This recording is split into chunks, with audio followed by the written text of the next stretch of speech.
Telegram.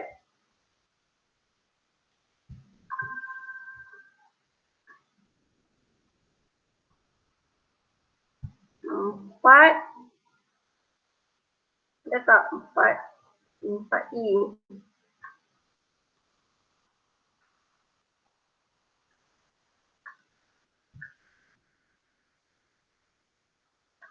Empat I ada grup Telegram tak?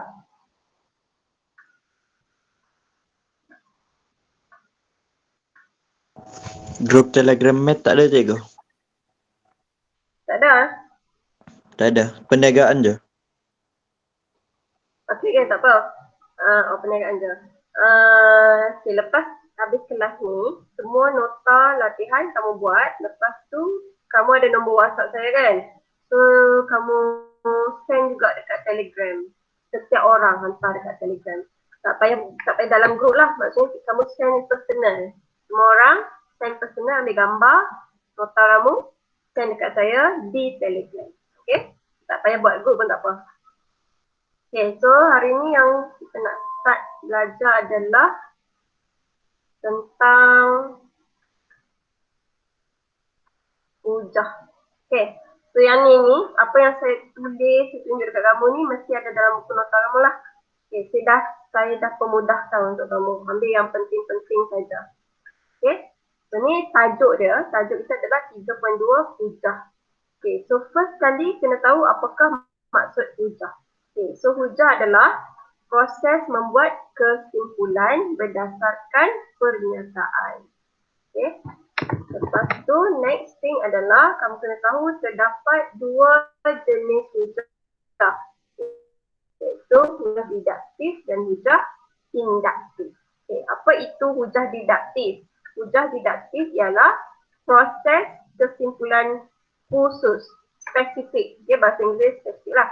Khusus dibina berdasarkan premis umum. Okay, kita buat kesimpulan yang spesifik daripada premis umum. Kalau hujah induktif, dia adalah proses kesimpulan umum daripada premis khusus. Okay, kita balik dengan hujah didaktif. Okay. Next. Ini contoh hujah didaktif, yang bawah ni contoh hujah induktif. Okay, so hujah didaktif, dia bagi premis yang umum. Tengok dalam kurungan ni, umum. Okay, dia akan bagi yang umum, kemudian kamu buat kesimpulan khusus. Kalau induktif, dia khusus. Tengok dalam kurungan khusus, lepas tu baru kamu buat kesimpulan umum. Okay. So contohnya adalah semua sudut tirus kurang daripada 90 darjah. Semua, disebut semua, maksudnya umum lah. Okay, lepas tu kita buat kesimpulan. Kesimpulannya apa? Bagi sudut PQR, maka sudut PQR kurang daripada 90 darjah. Yang ni kita buat secara spesifik, maksudnya kita sebutkan sudut apa. Okay. Yang atas ni premis satu kita tak sebut sudut apa, kita just cakap semua. Okay, tu umum kepada khusus. Okay, tengok B pula, ni masih lagi didaktif. Semua wakil pertandingan sudoku ialah ahli kesatuan matematik. Semua, so umum lah. Okay, kesimpulan kita mesti khusus, spesifik. Maka Jamal ialah ahli kesatuan matematik. Sebab apa? Sebab Jamal dia join pertandingan sudoku. Okay. Di kumpulan tu kita fokus kepada satu benda. So dekat sini Jamal. Yang tadi PQR. Okay. So dekat dia punya premis semua secara umum. Itu hujah didaktif. Hujah induktif daripada yang spesifik kita pergi ke umum. Premis dia, hasil tambah sudut peluaran bagi segitiga. Dia dah sebut dah segitiga kan. So, ialah 360 darjah. Dia dah sebut yang spesifik. So, kesimpulannya mesti yang umum lah. Hasil tambah sudut peluaran setiap poligon. Dia tak sebut pun segitiga atau apa. Dia Dia cakap setiap polikon. So ini adalah umum. Okay, D hujah induktif. Spesifik kepada umum. Hasil tambah digit 18 boleh dibahagi tepat dengan 9. Hasil tambah digit 18 boleh dibahagi tepat dengan 9. Maksudnya 18 boleh bahagi 9. Dia sebutlah nombor tu 18. Okay. Kalau yang umum ni, hasil tambah digit 9 boleh dibahagi tepat dengan 9. Maksudnya nombor yang kita tambah 9 tu boleh bahagi dengan 9. So dia buat secara umum. Okay. Next. Hujah didaktif. Didaktif. Dia ada 3 bentuk. Ini bentuk pertama. Yang row ini. Bentuk kedua dan bentuk ketiga. Sekejap, saya saja.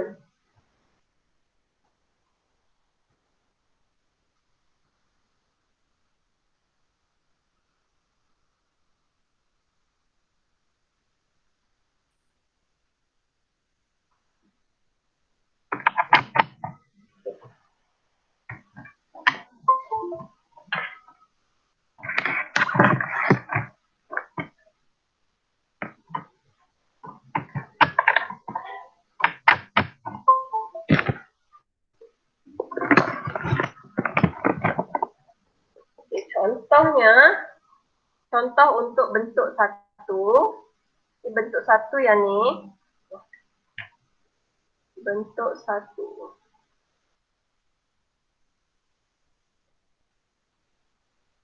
Ini bentuk satu yang ni. Yang first column. Okay. Dia ada perkataan semua. Okay. Semua A ialah B. Contohnya, contoh ayat dia. Semua premis satu. Untuk bentuk satu. Semua 4I. Semua murid 4I. Ialah pelajar SMK Lutong. Okay. So daripada premis satu, kamu boleh tengok kita ada A dan B. So A kita adalah murid 4I. Ini A. Ialah B. B ialah pelajar SMK Lutong. Okay. So sekarang kita buat premis 2. Daripada premis 1 tu, kita buat premis 2. So C, sekarang kita ada A dengan B saja. C tak ada lagi. So C, contohnya ada lagi abu. So abu ni adalah C. Okay. So abu ialah A. A sekarang, A apa tadi? Murid 4I. Okay. So premis 2 dah. Kesimpulan.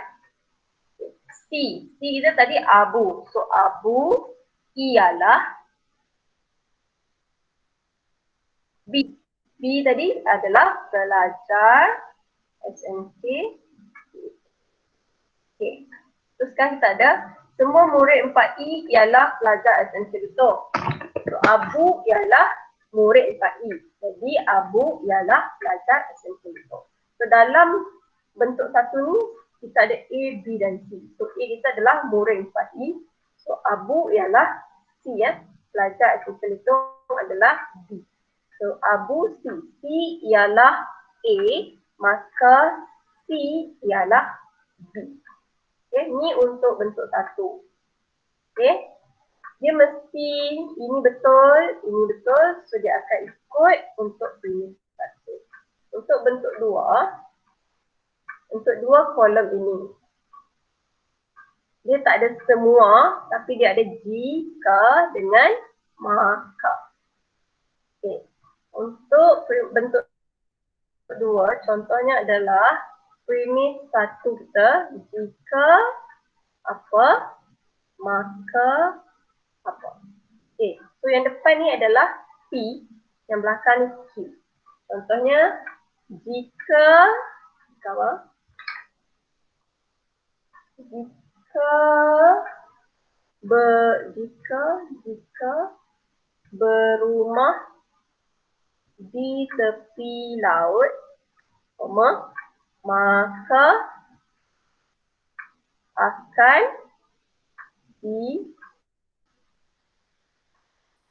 dipukul ombak. Okay. So dalam ayat saya, premis 1, kita ada P dan Q. So P dia adalah berumah di tepi laut. Q adalah akan dipukul ombak. Okey. Sekarang kita buat premis 2. Premis 2 dekat sini. P adalah benar. Ini ya, yang warna biru. So, premis 2. Premis 2. P. Sekarang P itu adalah berumah di tepi laut. Okay. So, rumah Ali di tepi laut. Okay. Dia ikut yang P lah. Rumah di tepi laut. So, rumah Ali di tepi laut. Okay. So, kesimpulan Q. Kesimpulan dekat Q. Jadi, kesimpulan rumah Ali dipukul ombak. Okay. So, kita ambil Q pula letak dekat rumah Ali. So, Q kita adalah dipukul ombak kan. So, rumah Ali dipukul ombak. Okay. Ni adalah bentuk 2. Sekarang bentuk 3. Bentuk 3 yang ni. Bentuk 3, dia ada jika, maka. Tapi dekat premis 2, dia jadi bukan. Kesimpulan dia jadi bukan. Okay. Contoh, kita ambil ayat yang ni tadi. P dan Q ni kan.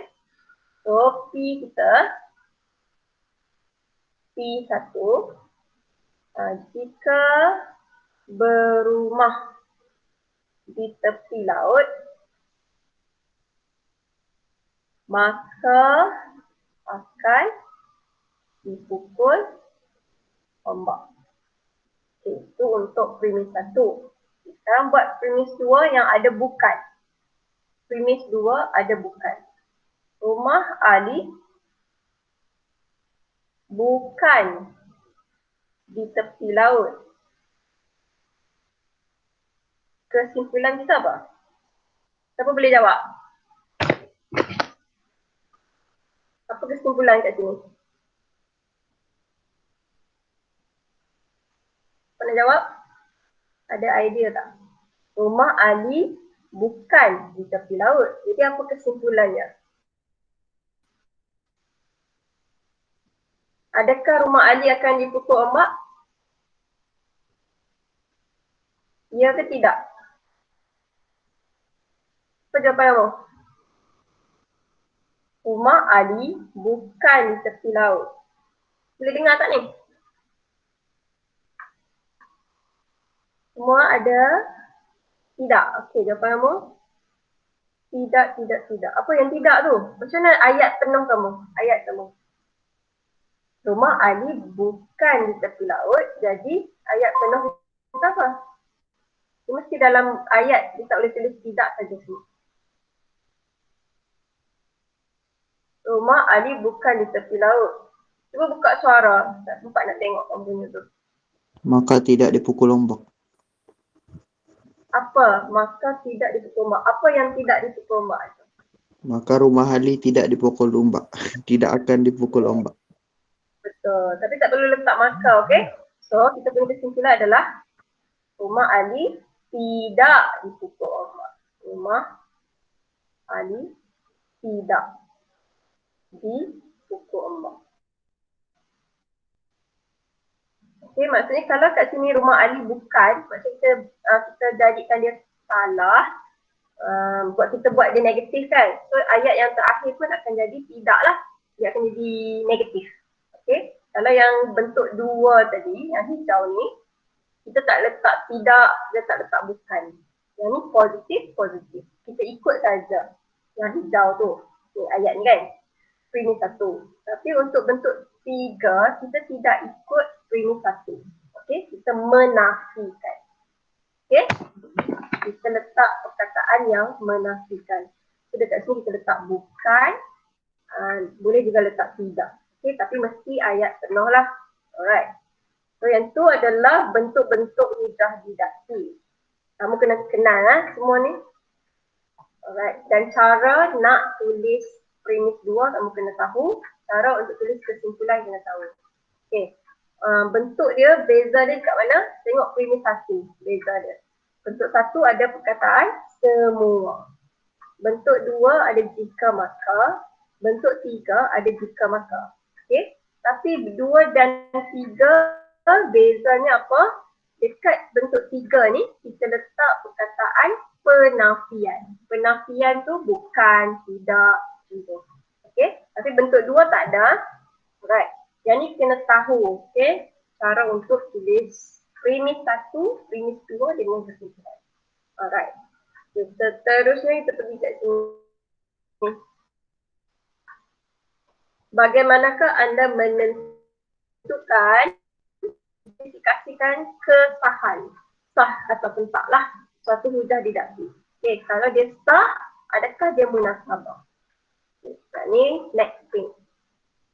So, yang bahagian ni, kamu ikut yang ni nota kamu ada yang warna purple ni lah nanti. Okay, kesahan suatu hujah ditentukan berdasarkan bentuk hujah, bukan berdasarkan kebenaran, premis atau kesimpulan. So, kenapa kena tahu bentuk-bentuk ni tadi? Sebab bila kamu dah kenal bentuk ni, baru kamu boleh cakap hujah tu sah ke tidak. Okay? Sebab dengan melihat kepada bentuk hujah. Okay? So, tengok contoh 17. Misalnya A, sah dan munasabah ke tidak? Kalau tidak, berikan justifikasi. Bagi sebablah kenapa tidak. Okay? Untuk A, premis 1. Semua. Kalau dia bagi perkataan semua ni, hujah kita bentuk 1, 2 atau 3. Tolong bagi jawapan. Hujah kamu bentuk 1, 2 atau 3 untuk A. Premis 1 dia ada perkataan semua. Nombor berapa hujah kita? 1 ke 2 ke 3? Siapa bagi jawapan? Orang? Premis 1 ada perkataan semua. Okay? So hujah kita bentuk 1, bentuk 2 atau 3. Mana jawapan? Suara, buka suara kamu.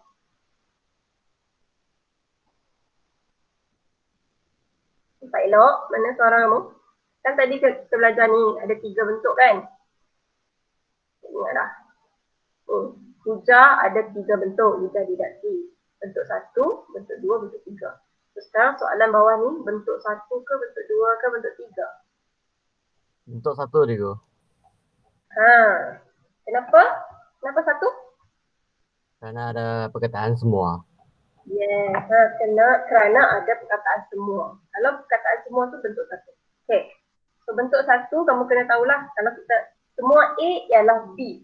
So bila A, maka yang kesimpulan tu akan ambil B lah. Kena tahu cara untuk jawab. Okay, sekarang dia bagi ni. Semua gandaan 16. Gandaan tu kamu tahu dah. Sifir lah. Sifir. Okay. Semua gandaan 16 ialah nombor genap. Maksudnya dalam sifir 16 tu genap. Semua genap. Genap ni macam mana? Dia ada 2, 4, 6, 8, 10. Ni genap. Okay. Gandaan tu adalah 16. Sifir lah. 32, 48. Nanti apa? 64, 80. Contoh ni sifir. Ini gandaan 16. Yang ni adalah genap. Okey.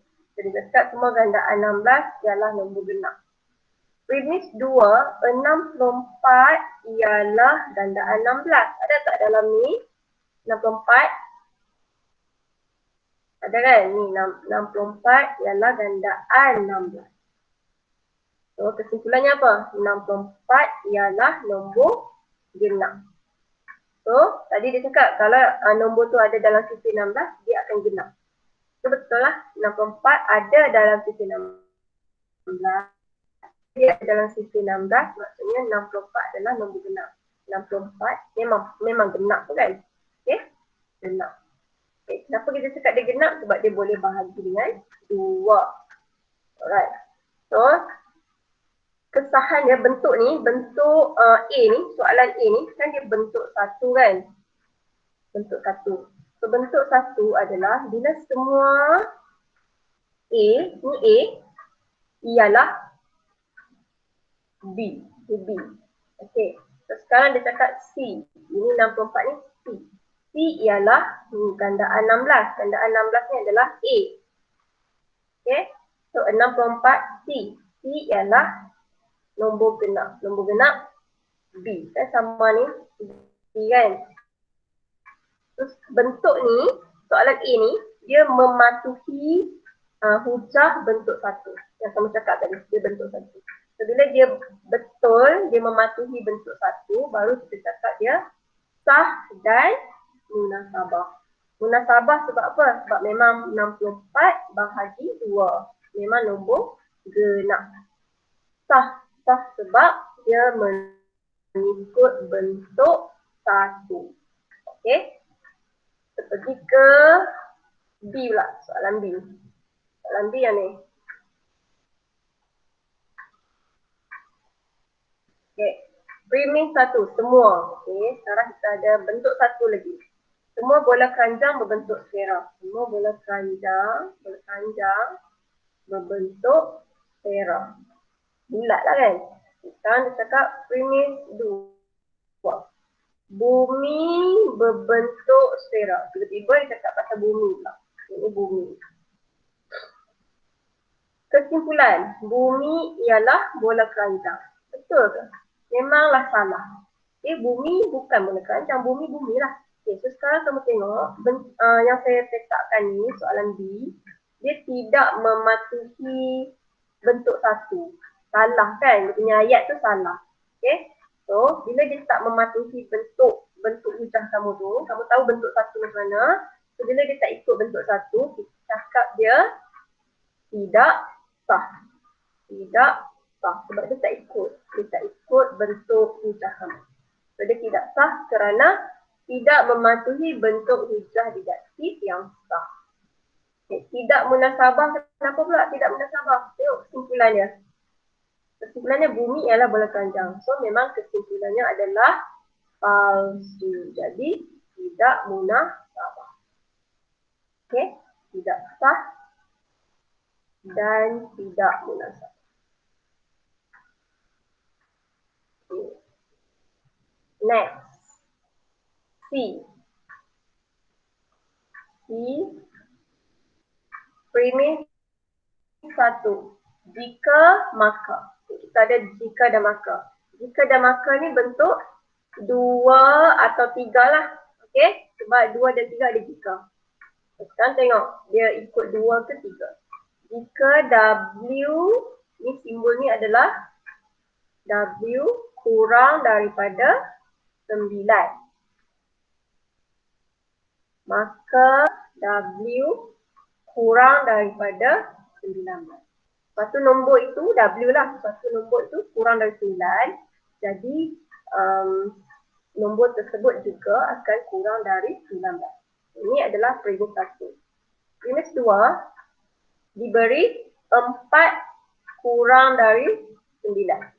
Benar kan? Ini benar. 4 memang less than, kurang dari 9.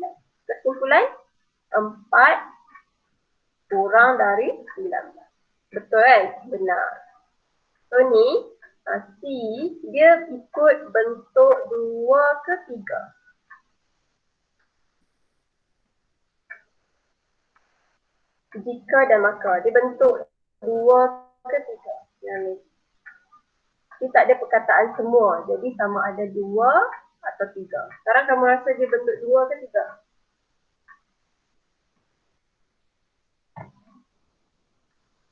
Jawapan. Buka suara. Bentuk 2 atau 3?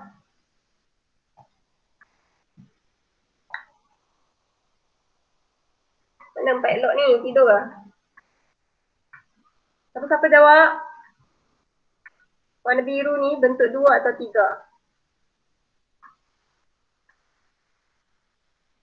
Tak kena sebut nama ke? Cepatlah jawab. Bagi jawapan. 2, 3. Yes. Kan senang. Jawab je. Bagi 2. Ni adalah bentuk 2. Okay? Sebab dia tidak ada perkataan menafikan. Okay, dia tak ada perkataan yang menafikan. So sekarang bentuk 2. Sekarang jawapan dia sah lah sebab dia mengikut bentuk 2. Dia tak ada kesalahan. Okay, so sah. Yes, dia ikut bentuk 2 jadi sah. Kenapa dia cakap sini munasabah? Sebab ini adalah benar dan ini adalah benar. Kesimpulan kita pun betul. Jadi munasabah. Okay. So ni cara untuk kamu cek sama ada bentuk itu sah atau munasabah. Sah ke tidak sah? Munasabah ke tidak munasabah? Okay. Sah tu mesti tengok bentuk.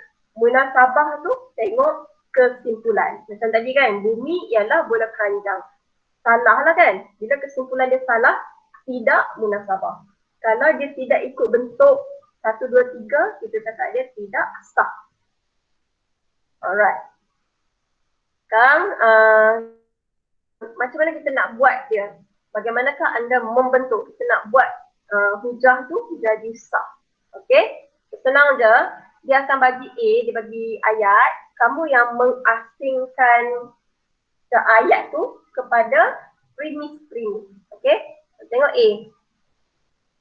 A dulu So dia bagi ayat yang panjang macam ni. Kamu yang asingkan. So bila kamu asingkan, kamu sekarang membentuk hujah yang sah. Okay? So macam mana? A. Semua mamalia menyusui anaknya. Binatang lah. Kucing ialah mamalia. Kucing menyusui anaknya. So yang ayat panjang ni kamu asingkan kepada premis. So premis 1, kita ambil semua mamalia menyusui anaknya. Titik. Sampai situ saja. Kenapa ambil sampai situ saja? Sebab dia adalah bentuk 1. Bentuk 1 semua A ialah B. Lepas tu premis 2. So premis 2 kucing ialah mamalia.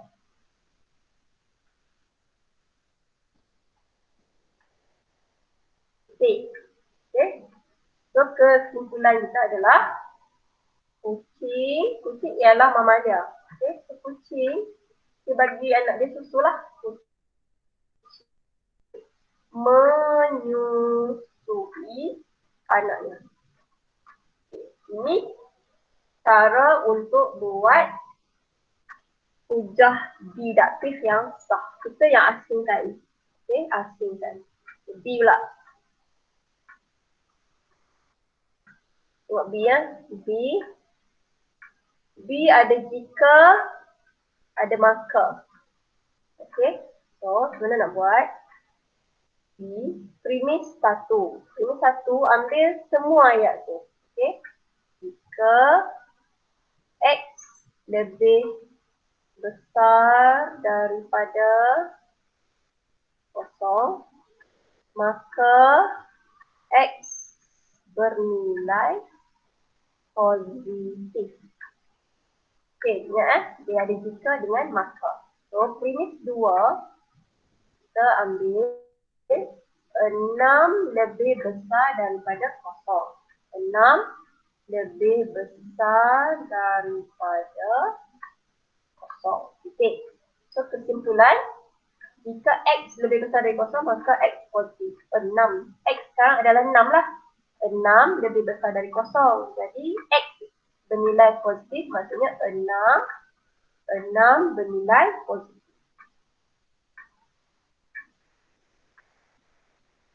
Okay.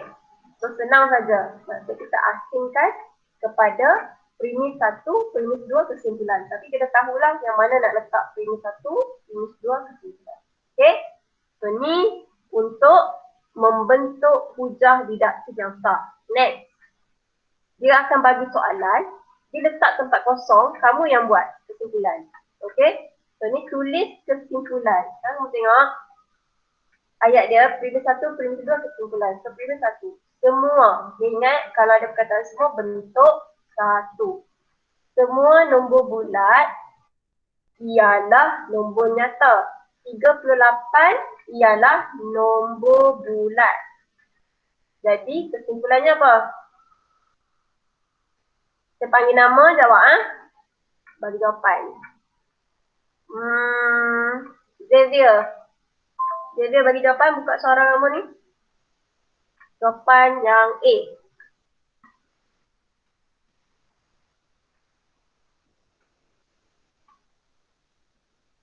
Semua nombor bulat ialah nombor nyata. 38 ialah nombor bulat. Apa kesimpulan kamu, Xavier?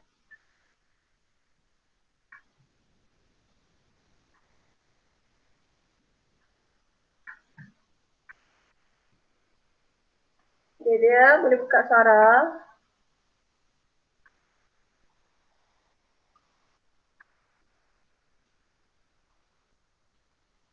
Mana Xavier? Tak Xavier. Saya suruh buka suara. Mana suara kamu?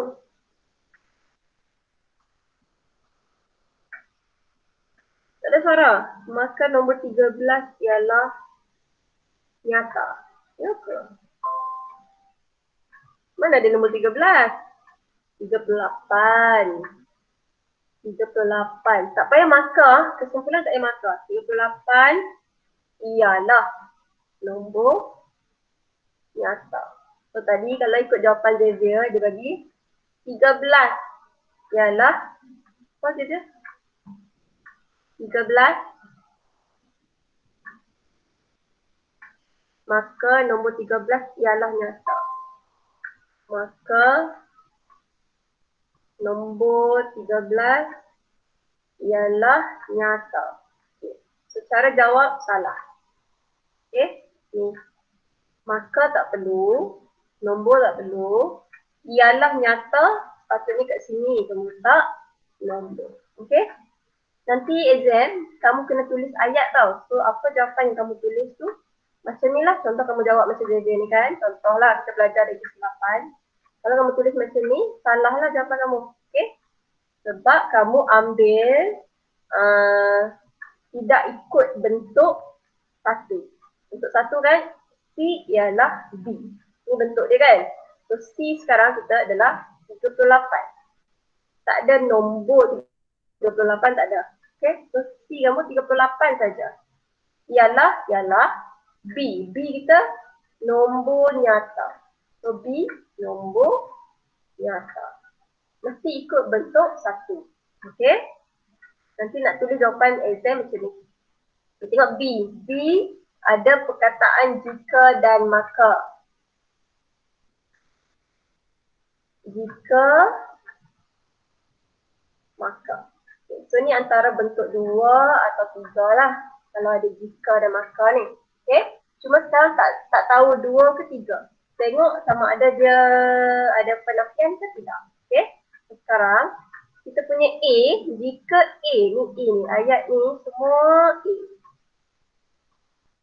Jika AX kuasa 2 tambah BX tambah C sama dengan kosong, mempunyai punca nyata, maka yang belakang ni semua adalah B. Ini A, ini B. Okey.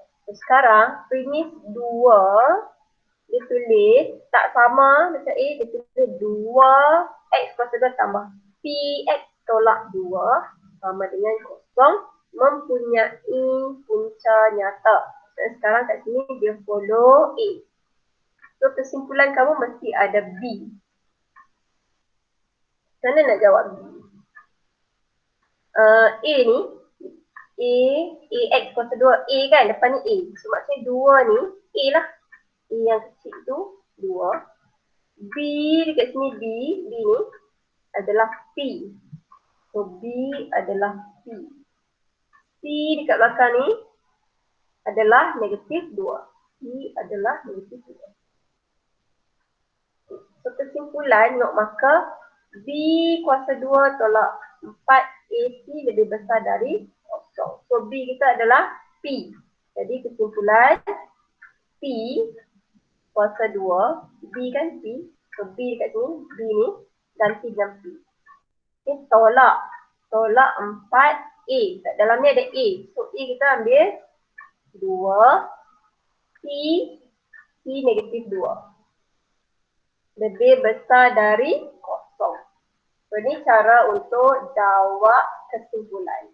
Okay, trik dia, kita tengok A dia berapa, B dia berapa, C dia berapa. Dia bagi nombor yang tak sama. Okay, so jawapan kita adalah P kuasa 2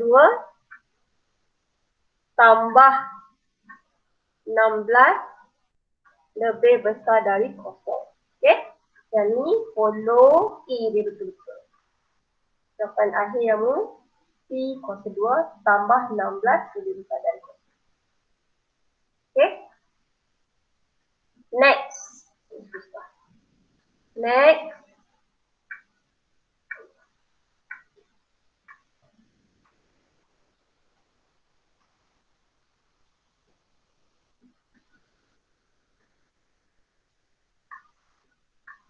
Okay, yang ni dia ikut bentuk 3.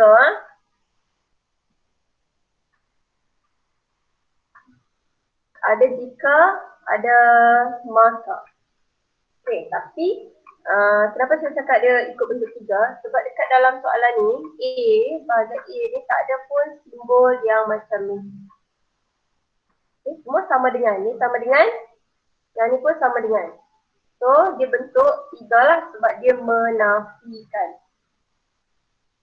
Okay, so jika garis lurus Y sama dengan MX tambah C selari dengan paksi X. Negatif X, paksi X. Maka M adalah sama dengan kosong. So, sekarang previous dua dia cakap tidak sama dengan kosong.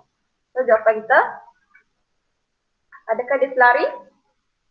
Maka dia tidak selari lah sebab dia tidak sama dengan kosong. Kalau sama dengan kosong, garis lurus itu selari. Tapi sekarang dia bagi tidak sama dengan kosong. Tidak sama dengan kosong. Jadi ayat kita, garis lurus Y, MX tambah C itu tidak selari dengan paksi X. Okay. Dan ni dia menafikan, so kita pun letak menafikan. Tidak selari. Okay. So, kalau dia bagi ruang-ruang kosong macam ni, kena pandai jawablah. Okay, next. Macam mana nak tentukan yang ni hujah induktif? Tadi yang kamu buat ni adalah hujah didaktif. Okay. So, sekarang hujah induktif pula. Hujah induktif, kamu follow table ini. Table ni mesti ada dalam otak kamu. Okay. So, cara dia adalah tengok kesimpulan dia. Kalau kesimpulan benar, baru kamu tahu dia kuat ataupun lemah. Kalau benar, kuatlah. Kalau kesimpulan kamu palsu, kamu punya hujah adalah lemah. Okay. So, kalau kuat, dia ada dua pula. Sama ada premis dia benar ataupun premis dia palsu. Kalau premis benar, kamu cakap dia meyakinkan. Kalau premis dia palsu, tidak meyakinkan. Contoh, tengok sini. Nombor 1, dia bagi ayat, dia bagi premis, dia bagi kesimpulan. Kalau kamu ikut table ni tadi, okay, kita tengok kesimpulan dulu. So, nombor 1, tengok nombor 1. Kita punya kesimpulan, tengok kesimpulan dulu.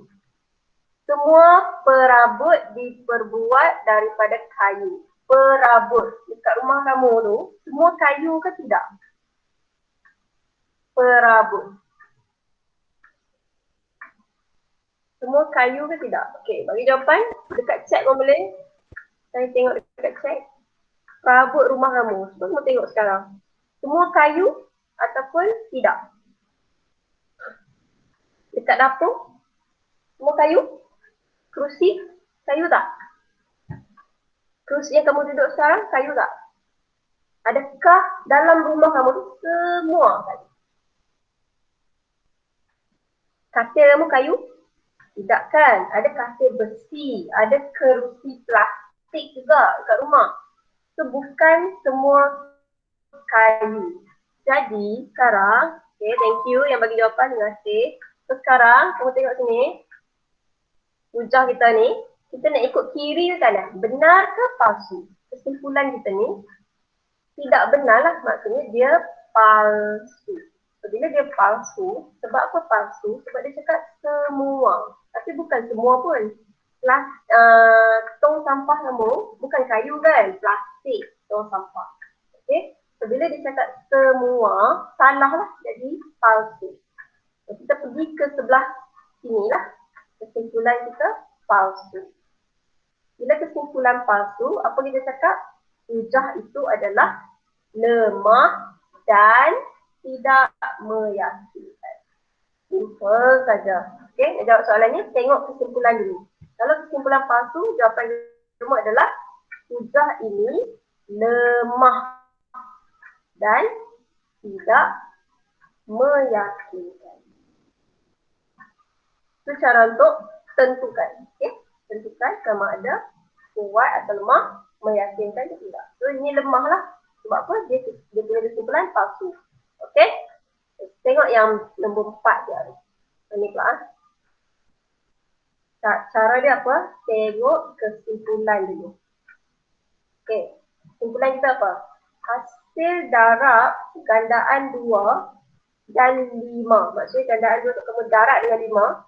Kamu akan dapat nombor tu, nombor yang dekat belakang jawapan dia ada kosong. Okey, tengok sini. 2, 4, 6. 2, 4, 6 ni gandaan 2 kan? 2, 4, 6, 8. So semua 2, 4, 6, 8, 10 ni, bila kamu darab dengan 5, kita akan dapat jawapan dekat belakang ni, semua ada kosong. Kosong. 20 pun ada kosong. 30 pun ada kosong. Okey. So kesimpulan kamu ni, kamu nak pergi mana? Benar ke palsu? Kiri ke kanan ni? Nak pergi benar ke palsu? Okay, apa jawapan kamu? Tulis dekat chat. Kita tunggu jawapan. Benar ke palsu? Kevin cakap benar. Kami? Yang lain? Gordon? Benar. Elvin? Daniel? 2 Daniel. Marshall Daniel? Chin? Benar kan?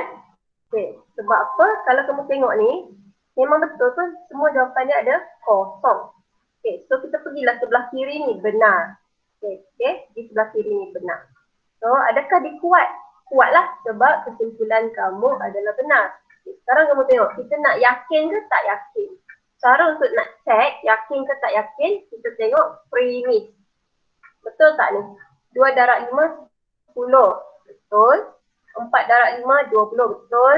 6 darab 5, 30. Betul. Maksudnya semua premis benar. Betul lah kan? So, tengok kat sini. Kalau tengok kat sini, semua premis benar. Jadi kita akan jatuh ke meyakinkan. So, kita punya hujah adalah kuat untuk ni ya. Untuk nombor 4 ni. 4, kita punya hujah adalah kuat dan meyakinkan. Okay? Itu cara untuk check lah. Okay. Last one, tengok nombor 6. Tips. First kali mesti tengok kesimpulan. Tengok kesimpulan dulu. Semua haiwan mempunyai 4 kaki. Semua disebut. So kamu nak pergi ke mana? Benar ke palsu? Jadi jawapan. Semua haiwan mempunyai 4 kaki. Ya, ada je cakap palsu. Yang lain? Semua haiwan mempunyai 4 kaki. Kelvin, apa jawapan? Palsu ke benar? Palsu, Elvin palsu. Kuat dan tidak meyakinkan. Kesimpulan kamu tu kan Gordon, kita check kesimpulan dulu kan. Sekarang kesimpulan kita, semua haiwan mempunyai 4 kaki. So we go to this side. Ni hujah kamu, kesimpulan adalah palsu. Sebab bukan semua haiwan 4 kaki. Ada juga haiwan yang 2 kaki. So dekat sini dah palsu. So bila dia palsu, kita pergi sebelah sini. Kesimpulan palsu. Bila kesimpulan palsu, hujah kita lemah. Okey? So terus, bila dia lemah, dia punya premis itu tidak meyakinkan. Itu Itu tidak meyakinkan. Yalah, sebab hujah dia palsu. So, jawapan ini adalah hujah ini adalah lemah dan tidak meyakinkan. Jadi dengan cara apa? Cek dulu kesimpulan. Kesimpulan kamu tu palsu ke benar. Okey? So bila palsu terus dia jadi lemah. Bila dia benar barulah kamu cek dia. Bila benar barulah dia jadi kuat. Okey? So lepas kuat barulah cek yakin ke tak yakin. Itu cara untuk tengok ini soalan yang macam ni. Okay. Next. Bagaimanakah anda membentuk hujah induktif yang kuat? Macam mana kita nak buat bagi dia jadi kuat? Okay. Selalunya soalan dia akan bagi bentuk nombor. Tengok soalan A, B, C, D. Dia bagi nombor semua. Okay. Dalam nombor-nombor ni, dia akan ada satu bentuk yang sama. Tengok A dulu. Soalan dia yang ni. Soalan dia, semua ni lah soalan dia. Okay. Dalam bentuk ni, dalam bentuk pola yang diberi ni, kamu tengok dekat sini. Okay. Ada yang sama. Yang sebelah sini, ini jawapan. Maksudnya, 1/1 adalah 1 negatif 1. Ini, kamu abaikan dulu. Ini abaikan dulu. Tengok yang sebelah sini. Okay. Ada bentuk yang sama. Apa yang sama? Semua negatif 1, negatif 1, negatif 1, negatif 1. Okay. Yang tidak sama apa? 1, 2, 3, 4. Yang tidak sama tu tulis sebagai N. Okay. Yang tidak sama tulis sebagai N. Yang saya padam ni adalah jawapan. Jawapan tak boleh tengok. Okay. Tengok pola ni. Tengok bentuk ni. Yang saya bulatkan. Okay. Yang saya bulatkan ni. Semua ada negatif 1, negatif 1, negatif 1, negatif 1. Okay. So dia ada satu bentuk yang sama. So apa yang tak sama? 1, 2, 3, 4. Itu tidak sama. So yang mana tidak sama, jadikan dia N. Yang mana dia sama, kamu letak meniru je. Negatif 1. Okay. N itu yang tidak sama. Maksudnya nombor tidak sama. Apa yang sama? Negatif 1. Kuasa dia. So kuasa negatif 1. So, ini jawapan kamu. N negatif 1. Pola dia, untuk soalan ni, pola dia, bentuk dia adalah N negatif 1. Dengan syarat, koma, N itu adalah apa? Kamu kena jelaskan lah. N itu apa? N itu 1, 2, 3, 4. 1, 2, 3, 4. Boleh juga jadi nombor lain. So, kamu letak titik. Maksudnya 5 boleh, 6, 7, 8, 9. Tapi tak perlu tulis semua. Kamu letak titik. Okay. Ini adalah jawapan. Ini adalah cara untuk kamu buat kesimpulan induktif yang kuat. Okey. Tengok B pula. B. Ini jawapan. Jawapan ni abaikan dulu. Abaikan. Tengok bentuk ini. Bentuk yang sebelah sini. 0.5, 0.5, 0.5, 0.5. Sama kan? Yang tidak sama apa? Kuasa dia tak sama. Ini kuasa 1, ini kuasa 2, ini kuasa 3, ini kuasa 4. Okey? So, cara untuk tulis jawapan macam mana? Yang sama salin. Yang sama sekarang 0.5. Okey? Lepas tu kuasa dia tidak sama. So, kuasa dia tu yang tak sama tu kamu jadikan dia N. Okey? So, koma, N itu kamu kena jelaskan. N itu apa? N itu adalah nombor berapa dia tulis ni? Yang tidak sama tu nombor berapa? 1, 2, 3, 4. Boleh juga jadi nombor lain. Kamu letak dia titik. Ini adalah jawapan kamu. Okey? Tengok yang C pula.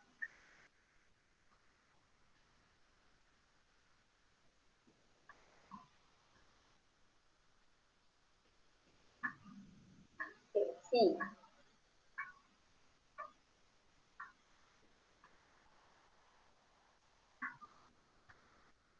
Jawapan abaikan.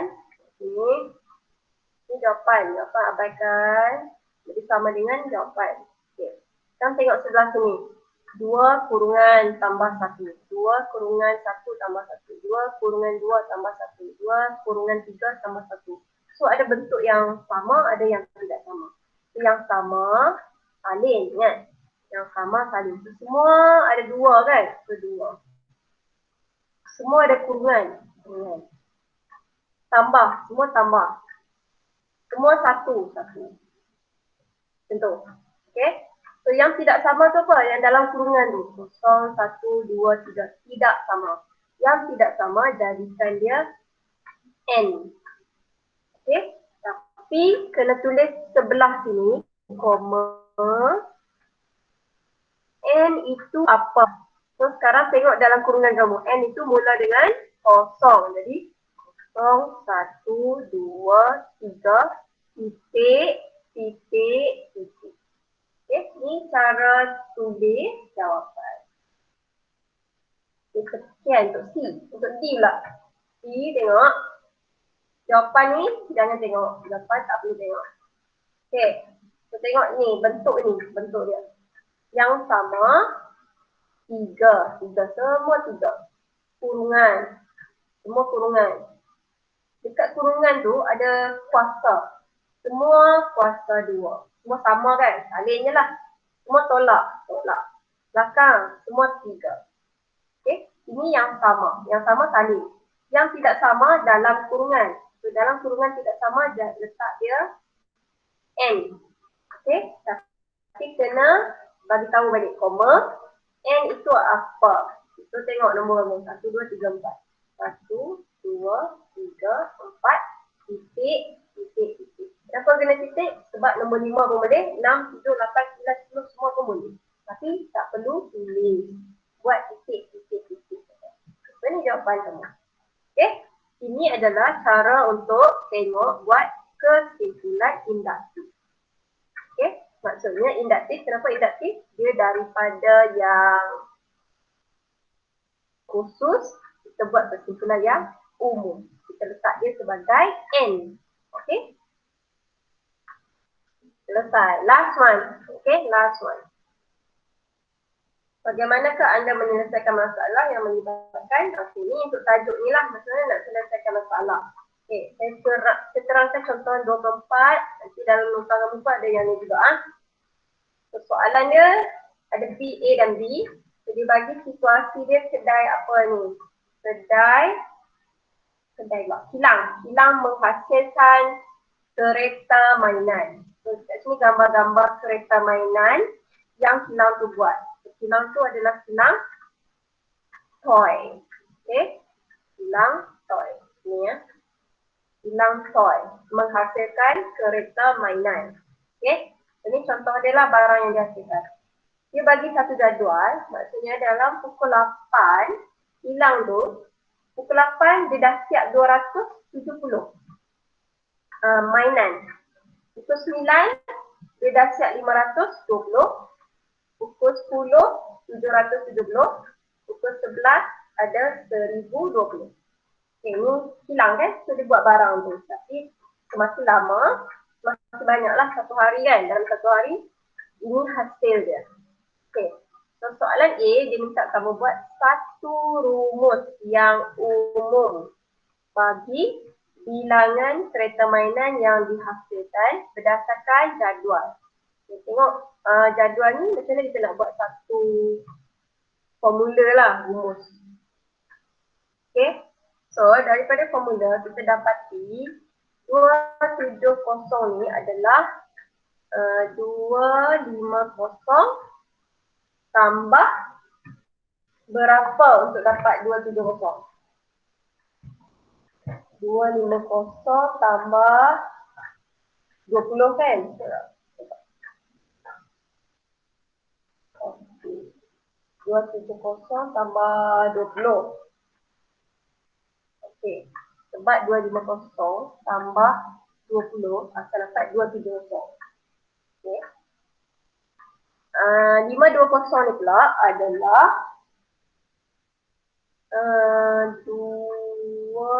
500 adalah 2 kali ganda kepada 250. 2 darab 250 adalah 500. 500 ni tambah dengan 20 akan dapat 520. Ini bentuk yang kedua.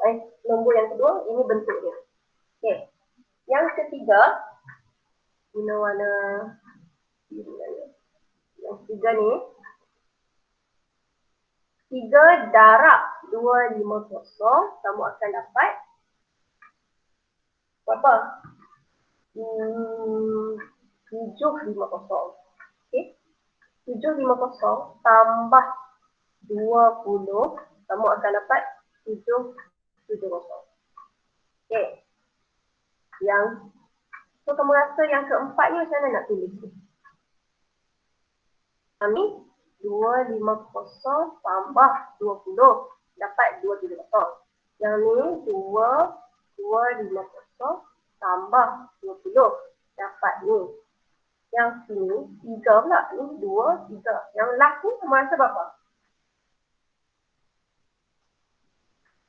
Apa boleh sebutkan jawapan? Yang last ni, macam mana kita nak dapat 1020?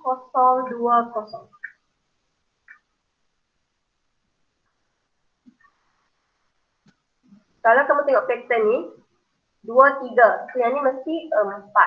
4 dan dalam kurungan ni sama. Tambah. Sini pun tambah. 20.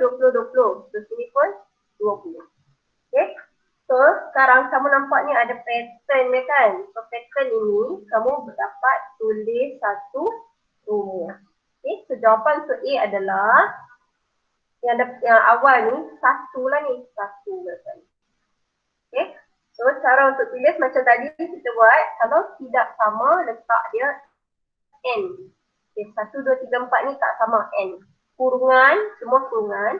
Dalam kurungan, semua 250 tambah 20. Dan ni sama. Okay. Koma. N itu apa? N adalah 1, 2, 3, 4, titik. Ini jawapan A. Okay, jawapan B.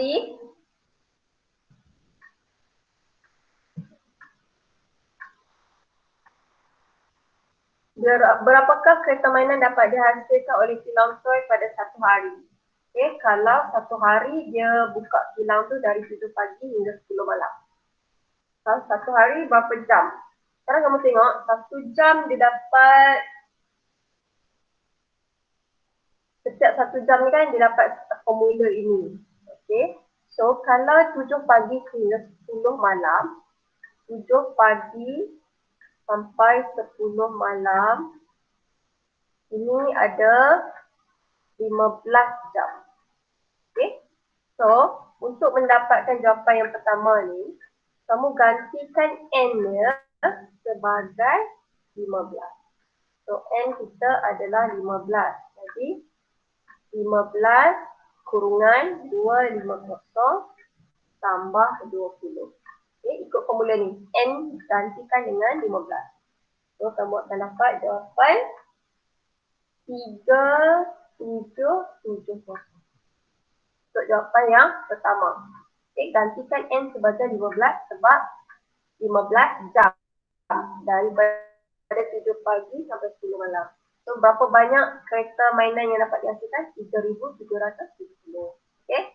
Yang kedua, kilang toy menerima satu order. Order tu dia minta 25,000 mainan. Pesanan ini perlu disiapkan dalam masa seminggu. Seminggu ada 7 hari. Okey. Adakah kilang toy dapat siap dalam masa yang ditetapkan? Sekiranya tidak, cadangkan satu cara. Okey. So, satu hari 3770 dia dapat buat. Satu hari. So, kedai kilang itu, dia buka kilang 5 hari. 5 hari saja seminggu. Okay. So, 1 minggu, dia buka 5 hari. Tapi orang yang order tu dia nak dalam seminggu, dalam minggu itu mesti siap 25,000. Adakah boleh? So sekarang kita check. 1 minggu 5 hari. 1 hari dia bekerja 15 jam tadi kan? So 15 jam dia boleh buat 3770. Maksudnya 1 hari adalah 3770 untuk siap dia punya mainan. So, kalau 1 hari 3770, 5 hari berapa? 5 darab 3770. Okay.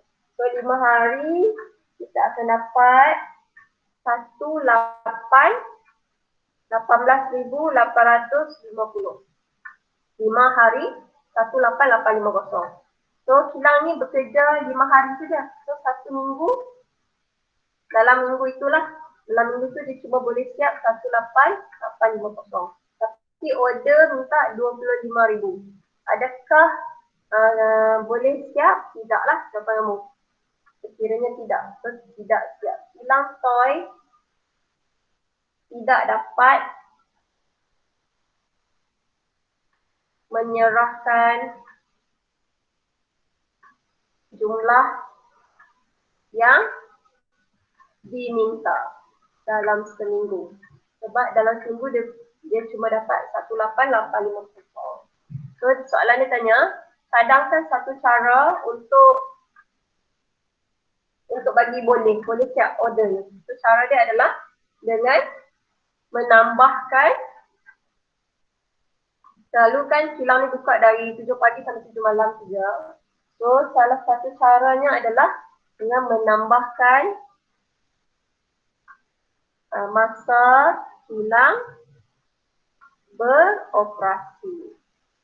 Menambahkan masa kilang beroperasi lah, sama ada tambah jam ataupun tambah hari. So bila dia buat Jumaat, Sabtu pun dia bekerja, barulah dia boleh siapkan order ni. Okay? Itu jawapan untuk yang kedua. Okay. Kiraan dia adalah 5 darab 3770 yang ni. So 18,850, kilang toy tidak dapat menyerahkan jumlah yang diminta. So apa cadangan? Menambah masa kilang beroperasi. Okay? Ini adalah untuk soalan penyelesaian masalah. Ini pun mesti ada dalam nota kamu. Okay. So semua ni, pembelajaran hari ni adalah tentang hujah. Okay. Selepas 3.2 siap hujah saya terangkan hari ni, apa yang kamu belajar hari ni. So selesailah bab 3. Okay. Bagus lah, thank you yang bagi jawapan dekat chat walaupun tak boleh cakap.